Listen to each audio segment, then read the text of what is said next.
Hello, I am Linda Berberich. I am the founder and chief learning architect for Linda B Learning. And today I'm talking with Prosper about some of the work that I do in the learning technology space and some of the innovations that have been changing how people learn.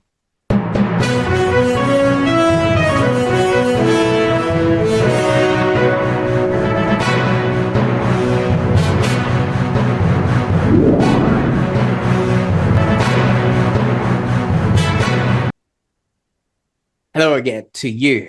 I'm Prosper Taruvinga, your host on the Online Prosperity Show, the number one spot for diving deep into life-changing methods, ideas, and insights from trailblazers like our guest today.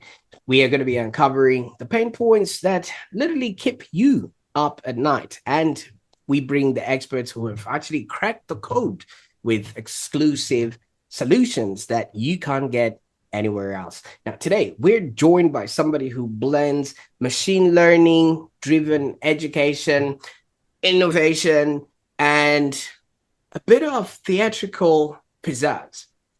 Now, Linda, how are you doing today? I'm doing great, Prosper. Thank you so much for inviting me.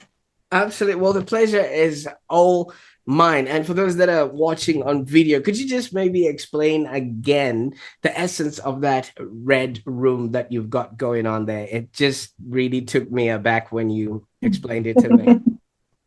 Yeah, so this is the Adobe room. It's my home office. So it's really a reddish brown, kind of based in an Aztec Mayan motif. It's just really, really good for provoking thoughtfulness. And yeah, it's one of many themed rooms in my house. Each room has a different feel, a different vibe. Absolutely. Just like each and every one of us watching right here, we all are coming from a diverse, history, past or background. And I bet in the conversation we're going to have with Linda today, each and every one of us is going to see a little glimpse of themselves. Now, before we actually jump on, now, Linda is Dr. Linda Jean Berberich, okay? And before we all get too excited, we should address her by her actual credentials. She's the founder and chief learning architect at Linda B Learning LLC, and Linda has literally performed on ice alongside Dorothy Hamill. And that's the reason why I'm a little bit starstruck right now, because as she will tell you, Dorothy was actually an American figure skater and 1976 Olympic champion. And I don't know if I got that right, but I had to look it up, just so that I really understand the gravity of the person we've got on the show today. So what that means is, she's not afraid to skate onto new territory. And obviously, it's one of those things that we never really understand about ourselves. But when we look backwards, we will then be able to connect all the dots. So, Linda, thank you so much for braving both the rink and the learning tech frontier with us. I think you are a truly multidisciplinary marvel. Now, to get us started and everything else, before I, start saying things I'm not even qualified to talk about, tell us a little bit about your journey, and especially that first time you actually laced up your skates with Dorothy Hamill. Oh, yeah, absolutely. So when I was in my mid-30s, I took a little bit of a break from my tech career and decided to go back to school and work on a second master's degree in kinesiology. The program that I went to, they required you to have an application sport. And I'd been a hockey player as a young person, played through college, and so I was going to use hockey as my application sport. Unfortunately, that didn't work out, but I got redirected to working with the figure skaters. I knew nothing about figure skating. I was a little bit shamed by the athletes that I ended up working with, because they would ask me, well, what level did you get to? I'm like, oh, no, I can't skate on those skates. I can skate on hockey skates. But so they were the ones who kind of cajoled me. And so when I was the ripe old age of 40, I laced up some figure skates and started my journey. And within a couple of years, I did a camp with Dorothy Hamill. I ended up doing a lot of her off-ice conditioning for her as well as part of that camp, as well as participating as a skater. And yeah, I learned how to do her famous Hamel camel spin. I learned how to do her goblet spin, and she is the most delightful person. And it was a wonderful, wonderful experience. Absolutely. And thank you so much for starting us off from that. So you did mention you took a break from a tech career. Let us know a little bit about what it is that you were doing there and, why you decided to take a break. Yeah, so I've been building technology since I was a teenager. So I wrote my first program there was to help me memorize lines. I was a theater student, and it was just much more efficient to run lines with my computer program than with other people so that I could memorize them. So those kinds of tasks where you have to memorize stuff, computers are awesome at that. By the time I got into my undergraduate degree, I was writing my first branching technologies that allowed people to create their own, choose their own adventure stories in HTML, and then just started pursuing that kind of work up until I finished my doctorate, started building these adaptive learning technologies. That's what I came out to Seattle to do, was to work for a school for learning differences. Met up with Paul Allen, built the first online school, and then eventually made my way to Silicon Valley. But along that journey, I experienced a lot of challenges in the workplace, a lot of misogyny. Because of my advanced degree, people were a little intimidated by that. And the fact that I was very hands-on, I can build things and code myself. So I didn't need other people to build the things for me. I could create my own prototypes. So having some negative experiences, I decided to go a little deeper into the other area of my life, which is in kinesthetic learning. So that's why I went back and got that master's degree. And then ended up combining the two, where I was developing exercise video games and looking at things like the Xbox Kinect. And then eventually it just got to the point where I wanted to spend more time in the tech world. And that's when I made the jump to Silicon Valley around 2008, and been at it ever since. Absolutely. And thank you so much for, that exploration of your past and how it all sort of comes together. Now, Linda, I mean, obviously, like you said, you were working in an environment where people sort of underestimated your actual capabilities and things of that nature. Now, the tech space, obviously, as you say, was lined up with a lot of, it was like a masculine sort of environment and things of that nature. What was that like, just so that people have an understanding of what you were up against? Yeah, well, a couple of things too. I was very young when I finished my doctorate, so I was in my mid 20s. So in addition to being a woman, also being a younger woman. So there, you had a little bit of the ageism piece. This was not before, this is the early days of tech in the 90s, when it wasn't just, well, the younger you are, the more innovative you are. And so I had some challenges with that. So I spent a lot of years in my early career trying to defend myself and to present the ideas and to talk about it. And what I learned later in my career is to be about it and to not argue with people who are committed to not understanding you or maybe can't see what your vision is. And just building the things yourself and then just bringing them to the table and saying, here, this is the thing I've been talking about. What do you think? And then letting them play with it. Instant credibility, instant credibility, instant undeniability as well, I might add. Absolutely. And obviously you got that figured out. And with all this sort of success, is there any sort of things or projects that you worked on that we might actually recognize and be proud of? Well, the fact that we have branching technology in e-learning tools like Captivate and Storyline and those kinds of things, that came directly from work that I did. That HTML tool I was telling you about as an undergraduate, in the early 2000s, I took that technology, combined it with what was at the time called Macromedia's Dreamweaver, and built the branching technologies to be able to be used with an authoring tool. We won a Macromedia Innovative E-Learning Award for that work. Very shortly after that, Adobe bought Macromedia and then created what we called Captivate. And what you see in Captivate with that branching technology was from that work. So that was back in 2003, 2004. Done a few other things since then, but that one, for people in the authoring space, I mean, people use Storyline to this day.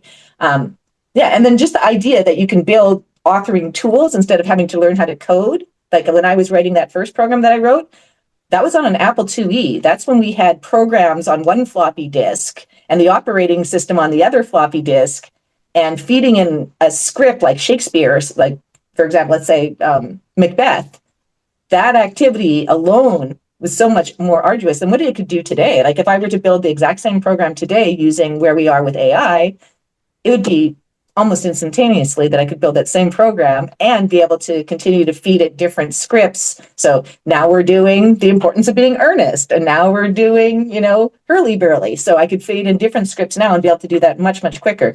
And I might still build that up because it would be fun to see if I could it's kind of like those people who have the pictures of them and then they recreate the picture. Same idea, but with an app. Absolutely. I mean, you must be just laughing at the people that showing people, look, mom, I can computer now, because you literally invented the whole sort of operating system. And back in that time, machines, as you say, were not as fast and advanced as they are now, with things of that nature. Is that when you then decided or started seeing that I need to teach other people how to learn how to use these devices? A lot of it really was just how I was as a person, period. When I was a little kid, I always picked up immediately in class. So I would get the assignment done quickly. And so I'd be that kid who'd go over and help another kid because they weren't catching on so fast. That's what I see happen with technology. People get scared of technology. They get scared of science. They get scared of math. And the tech bros, unfortunately, lean into that, right? And they're like, oh, this is not for you. You can't do this. And I want to, and in my work and the people that I choose to work with and take on as clients, those are those people that have been told this is not for you. Tech is for everybody. And the more that everybody's involved in the design, the development of tech, and you don't have to learn these skills to be an engineer at a big FANG company. You learn the skills because you have a problem you want to solve. And then you build like mine, I need to learn how to memorize lines and not harass my friends and family, right? So that's where some of the best tech comes from is I have a problem I need to solve. How can I use technology to help me solve that problem? Absolutely. And once you can solve that problem and you can solve it for other people, that's exactly what entrepreneurship and maybe really creating useful products comes Yes. from. Now, if we look back, was there maybe a defining moment that you then realizes, you know what, I think what I'm actually meant to do, instead of fighting with the tech bros, I actually need to architect new ways of learning? Yeah. I've had a pretty traumatic experience when my father passed away back in 2022. It was just very sudden. I was working for a fraud identity tech company, actually in Washington State at the time. And I was in a learning session when I got the call that my dad was in the hospital. And then shortly after that, he ended up passing away. And then I got flowers on Tuesday from the company. And on Friday, as I'm driving up to Canada to prepare, my dad's, celebration of life with my brothers and my family up there, I got the call that I was laid off. And so that really sort of, because I created brilliant things for that company in terms of learning, and I actually was able to crack their code in terms of their decision querying language, which they'd tried to hire several different people to get inside the head of the very intelligent person who created that customized code. And I was able to do that in addition to a lot of other things. So it was very devastating. And plus being coupled with the passing of my father, who I was very close to, it was all that. Do I really want to go through, putting my heart and soul into things for people? And they're just, you're part of the family until you're not. And then I decided, like this, I want to be able to work with people I want to work with on projects. I can work with anybody. I found that out, and I can bring out I had that, very difficult to work with person who's brilliant in the palm of my hand from the first meeting because I led with empathy, right? I had heard that he was a hard case. I also did a lot of my homework before meeting with him so that I could anticipate his questions and where he might go and how I might be able to solve his problems for him. And so I discovered that it's like, yeah, you can work with anybody. Do you want to do that though? Do you want to be putting how much time you spend, who you work with, where you work with, all of those things into someone else's hands? Or do you want to just take your skill set and figure out how to work with people you want to work with? I mean, if it would be different if I was brand new, but I'm not brand new. I've worked with lots of people. I'm pretty friendly. I do outreach like this all the time. And I want to help people do the best they can. So that's, I come from a very genuine place in terms of how I do my work, and being able to be my own boss, having my own solopreneurship allows me that freedom to do that. And I have not at all regretted that decision. In fact, I wish I would have, you say you wish you would have done it sooner, but then sometimes I also think, no, you need to have the experiences that you have to demonstrate to yourself that, yes, you have the skill set that you think you have, especially when you get beat down a lot and you have people, telling you things. And as you get older, and there is that ageism thing that comes to bear that never goes away. But so far, like I said, making that pivot into solopreneurship it's been awesome. I'm loving working with my clients. Lydia, I'm sorry to hear about your dad, and obviously the fact that they didn't have the empathy to then, the same delivery van that came with the flowers also came with a message that you can no longer come back and things of that nature. That's just, too much to handle, especially when you're going through that sort of stuff. Now, if we could just maybe go there a little bit, how instrumental was dad in, obviously, all the times that all this was happening to you, your education, and just your trajectory in and of itself? Oh, so I could talk about that from so many different angles. So I mentioned that I'm from Canada. I grew up in British Columbia in a very small farming community.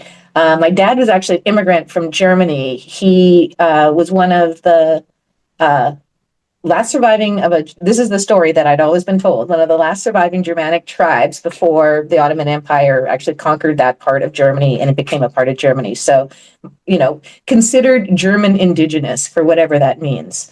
My father was born in 1931, and came to Canada in 1950, which means he survived living in Germany during World War II.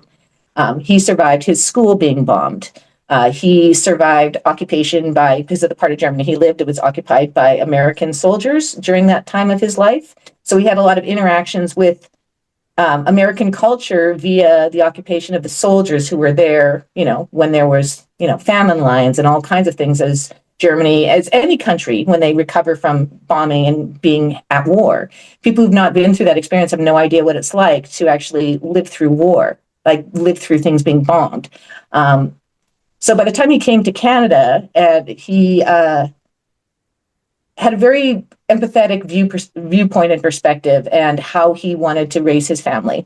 And so fortunately, he moved to a part of Canada that's very much like the part of Germany he lived in, because he was a naturalist and an outdoorsman kind of person. I got a lot of that experiences from him. So in addition to this very, in your head kind of work that I do in tech, I also am very grounded because I also grow. That's also a big part, and also know how to fish, how to read a lake, how to go foraging for different plants. And I learned that from my father. And my father also encouraged me to question everything, to not believe just because I'm a girl that I couldn't do math and science. I absolutely demonstrated that every single day I went to school. And he would, when I got my PhD, he would always tell me that, he goes, you can still learn a few things from your old dad. And I'm like, absolutely, Dad. You can learn anything from anybody if your mind is open to that. And anything is a learning experience, even when things don't go your way, as long as you can think, what am I taking away from this experience? It's valuable, right? And you've learned something. So a lot of and my dad also challenged me to be my best. Anything worth doing is worth doing well. So a lot of that perfectionism came there as well. And so he was a big part of my identity. And I was working for an identity company at the time. And we actually did exercises where we reflected on our cultural heritage as part of, the concept of identity. If that's what we're building tech around, what do we really mean? What does it mean to identify something? How do you define yourself versus how do other people define you? And how does technology impact that? And and it leads you to conversations about, is our technology biased, right? Facial recognition technology, is it biased? It is, right? It's like there's it's those kinds of conversations that we were able to have because we didn't stay at this. And that was the onboarding program, by the way, that I created for them. It was super cool where we were having that conversation. And it's sort of like culturally level set people. It's like, are we going about this in an ethical manner? Who are our customers and how are they using our technology? Because at the end of the day, we could always say, well, it's not us, it's how they implemented it. It's like, are you good with that though? So Absolutely. Thank you so much for shedding light into that aspect of your life, because now this explains the larger than life fire that you now bring to the work that you do, because in part it might actually be somehow unconsciously a dedication to your father, who obviously at that time you were leaving full employment, that was also happening, and you're coming back to like a fresh sort of new slate, because anybody else would have quit if they didn't have that sort of energy behind the work that they are doing. I don't know, am I reading too much into things here? well, I mean, it was a grieving process, so I'm not going to lie that July 2022, when my father passed away, August, that whole time frame, I remember actually, that was actually right at the beginning of August 2022, OpenAI came a courting and wanted to hire me, and I was just not in a headspace. And of course, that's before GTP 3.5 launched, right? So in November it launched, and I remember, being foggy, but going through it and just saying, harmony model, I'm not into it. This is not the direction you think you want. You think you want to go in this direction. You don't want to go in this direction. Here's why. And now here we are 3 years later and seeing all of the different sides of that generative AI coin, and particularly around ChatGPT and Sam Altman and the various perspectives on that. But so throw that into the mix alongside everything else. And so that latter half of 2022 was a difficult, tumultuous time, but the primordial ooze that occurs when the caterpillar transforms into the butterfly, it's not fun. Like change and transformation is never easy or comfortable, and that's sometimes life has to really life on you like that to get you to realize this is the change you need to be making for yourself. You don't need to be working for Microsoft directly. You don't need to be working for Google directly. Like, is that this, and that you can do the kind of work that you want to do, just put it into motion. So Absolutely. And thank you so much for shedding light to that. Now, at Linda B Learning, you actually specialize in coaching teams to produce results in 4 months or less, right? Can you maybe unpack yeah. what that sort of process really looks like and why it works? Yeah, so that's I have two primary offers, and that's one of them. So that's my level up learning consulting package. That's usually how I package it. So that I usually offer that to people who have a team in place, but they have an idea of what they want to build, but they don't necessarily have had the experience of ever innovating like that before. So I pretty much have learned over the years that the best way to teach people how to do a skill, a far transfer skill like that, is to do it with them on their own project. And so we start off right at the very beginning when we're building the vision, and I show them how visioning is done. The vision document that we create is a living document that runs through the life cycle of the project from the beginning of our inception, our kickoff, our conversations, all the way to when we launch that MVP. So we start off with creating that. I teach folks how to ideate, what that whole process looks like, using whatever tools they use. And if they don't know what tools to use, I can help there too and introduce ones to help build out that process. But we actually build with the team as we go. So I'm right there coaching them from once we got to how we're going to build out that first prototype and what iterative testing looks like. So we start to bring in people to start hammering on it, getting things worked out before we ever take it in front of a customer. And as we're going through the process of from the prototype and getting sign off on that, moving to what that final MVP is going to be, that's when I start to pull out and I'm more of a coach. The person who's the lead on the team is then taking over and stepping in, and I'm helping out where they need my assistance the most. A lot of times it's the next, planning out, okay, now we got the MVP, what comes after that? But yeah, it's a 4-month process. It works like clockwork. It's pretty much what I've done at the last 5 or 6 tech companies that I've worked for. And it was typically what people would hire me to do when I was working for learning companies that did consulting for big tech. So literally what I've done my entire career, only now I get to pick the projects and get to pick the clients.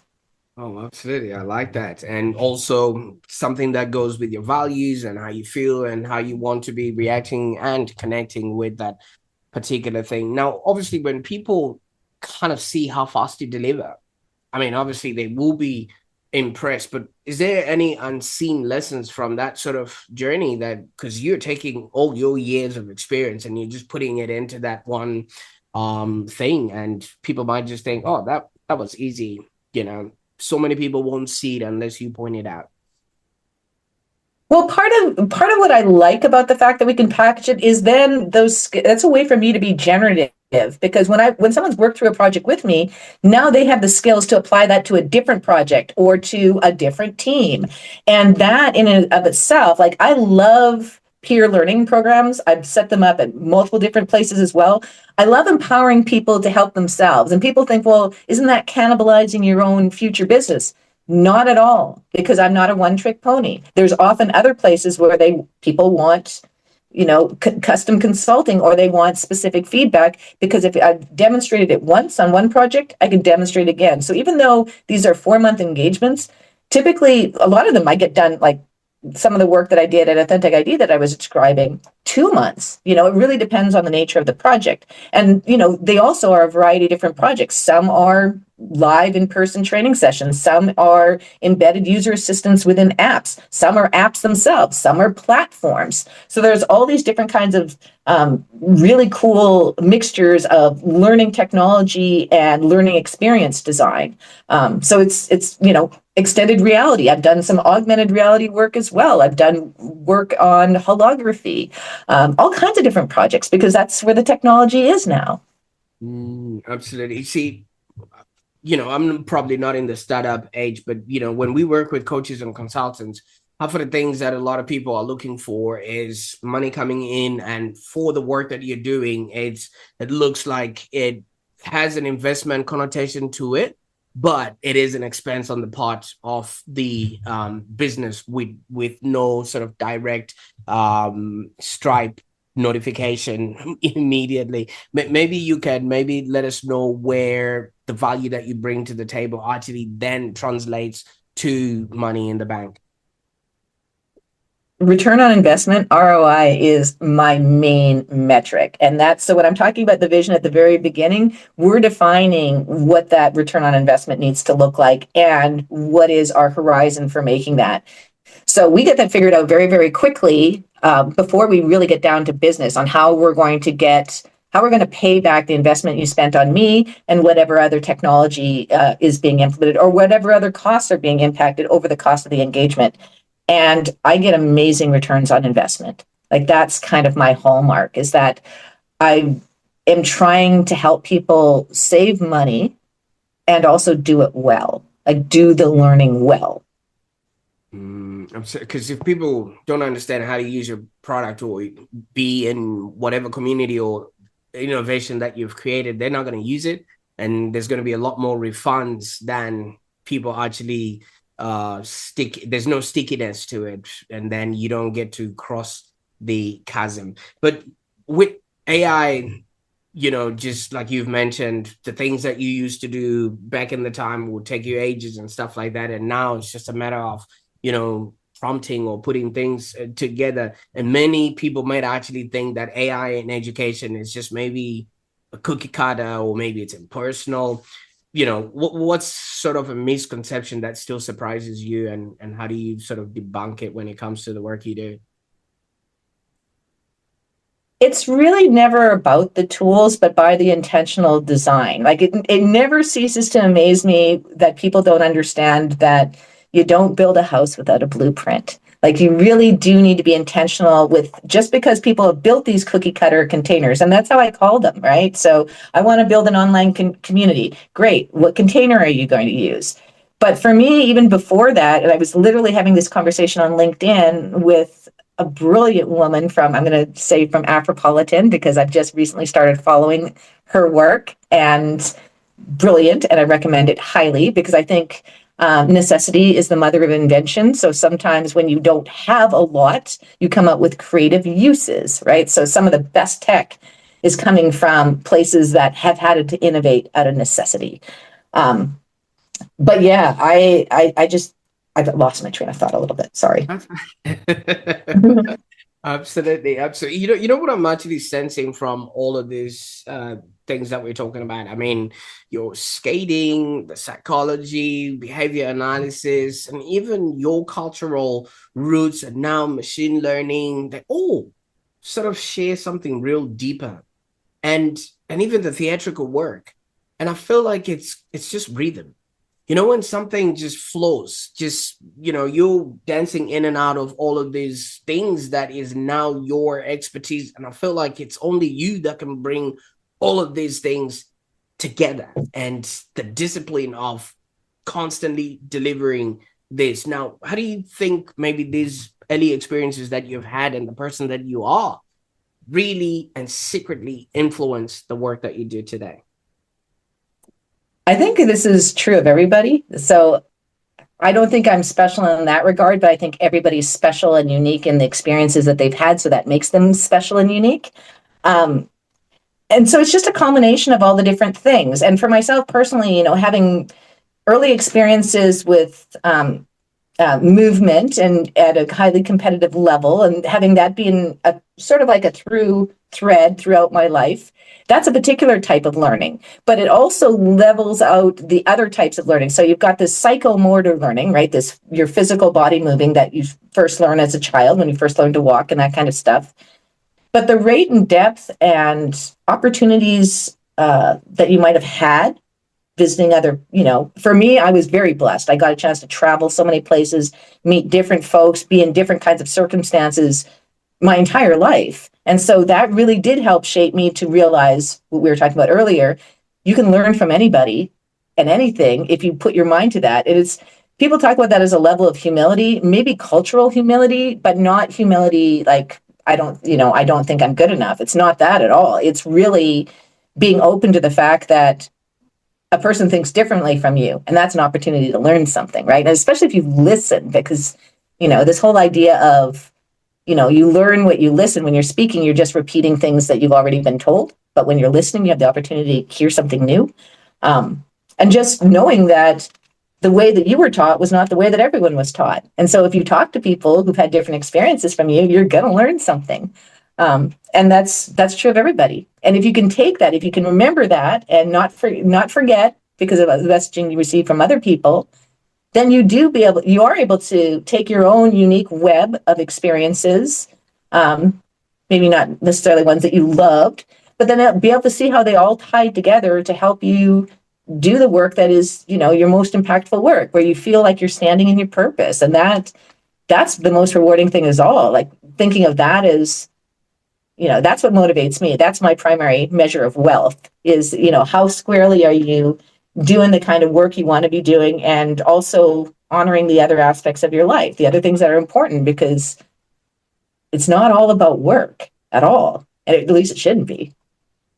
Oh, absolutely. All work and no play literally makes John a dull boy, as they say. And I've also noticed you're hosting, what do you call it, far transfer training sessions. And you're also rocking blended, amazing race type, onboarding. And I can feel like, it brings in that immersive learning experience and the fun part of it, because if you're not having fun, then there's not a lot of learning that's happening there, right?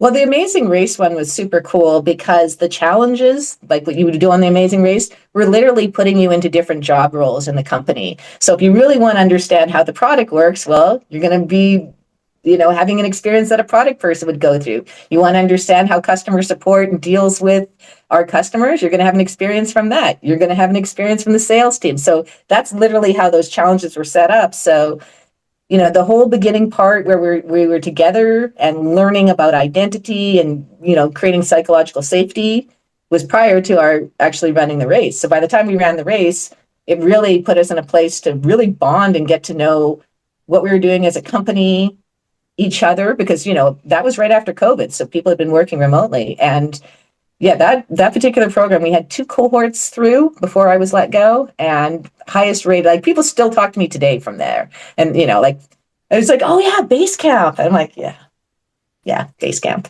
And that company actually just got acquired, I saw. So I just was congratulating my old boss and letting him know. He's all like, yeah, how are you doing? I'm like, I'm doing really well, actually. So Absolutely. Now, obviously, you've got a lot of success under your belt, from all the experiences that you've had. And if somebody's watching this right now and they think, oh, this could be the person that I need either for their team or for their own business, where can they go on the internet to maybe find out a little bit more about what you're doing, or maybe get in touch with you so you can maybe help them with their onboarding challenges? yeah, so Linda B Learning, .com is my website. From there, you can see examples of my work. It'll link you to my newsletter, which goes in deep on the clients I work with, some of my perspectives around technology. My YouTube channel is also there, so you can see some past trainings I've done, seen examples of my clients' work. Um, testimonials, all the things. And you can book on my Calendly directly through my website as well. So that's usually where I direct people to go. And it's super easy to remember. It's just my name, Linda B. Learning. Absolutely. Fantastic. This has been great. I'll make sure that all those links are in the show notes, and then people can always make their way, to finding out what you're doing. But when we started, you literally showed us that you were right there when the internet was pretty much getting started. You literally an internet explorer. You've been going in and out of all the technologies and things of that nature. And when technologies were sort of coming up, they would headhunt you and seek you out so you can work with them. And now you're picking and choosing what projects you want to work with and on. What's next? What now that we're in your world, what are you working on, or what do you anticipate that we can maybe rally behind Linda B and watch you through and celebrate with you when you accomplish it? A lot of it is, I always say, I'm not the candidate, I'm the campaign manager. So I'm really about making my clients look as phenomenal as possible. And right now, I am soft launching one of my clients, Camp Read-A-Rama, which I want to go all over the United States and eventually all over the world. It's basically literacy meets, Girl Scouts, if you will, or scouting. So it's not school, and it teaches kids how to live books. So the person who hired me is from the University of Washington currently. She's the Beverly Cleary Professor of Children's Literature. Brilliant, brilliant woman. It's going live in September. So this is basically going from her teaching these kinds of workshops live to librarians and teachers and other people who work with young children, boys and girls groups, those kinds of things. From all of this curriculum and her knowledge and her experiences and 15 years of service learning, taking that out of her head and making that come to life on an online program, which is also a learning portal where we have community, we have all the resources that people can download. Whew, that's been a big one, and that launches in September. So that's Camp Read-A-Rama, and I would love people around the world to know about it because it's the first code you crack is learning how to read.